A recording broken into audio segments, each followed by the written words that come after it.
दोस्तों, भगवान शिव के बारे में कहा जाता है कि वे त्रिलोक के आदि और अंत के देवता हैं। वो देवता जिनके आगे दुनिया की सभी शक्तियां भी नतमस्तक हो जाती हैं। लेकिन क्या आप जानते हैं कि आखिर भगवान शिव का जन्म कैसे हुआ था? उनकी माता कौन थी? उनके पिता का क्या नाम था? उन्होंने किससे शिक्षा प्राप्त की थी और किसे अपनी शिक्षा का दान दिया था?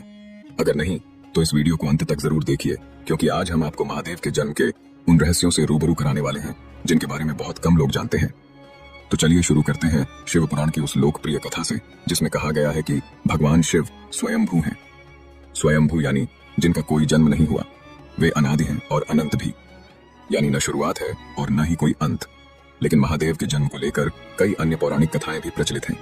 विष्णु पुराण के अनुसार भगवान विष्णु के माथे से निकले तेज से शिव की उत्पत्ति हुई और उनकी नाभि से निकले तेज से ब्रह्मा जी का जन्म हुआ।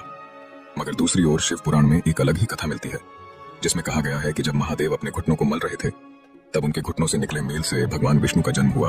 यहाँ से साफ है कि विष्णु पुराण और शिव पुराण दोनों ही अलग अलग दृष्टिकोण प्रस्तुत करते हैं। लेकिन एक और कथा है जो शायद आपने अपने बड़े बुजुर्गों से सुनी होगी।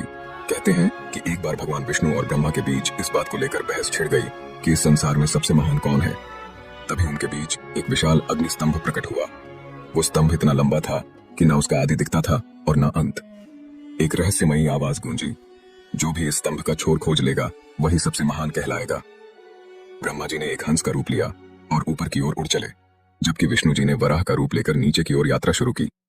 लेकिन घंटों तलाश के बाद भी दोनों को स्तंभ का छोर नहीं मिला। जब दोनों वापस लौटे तो अचानक शिव उस अग्नि स्तंभ से प्रकट हुए।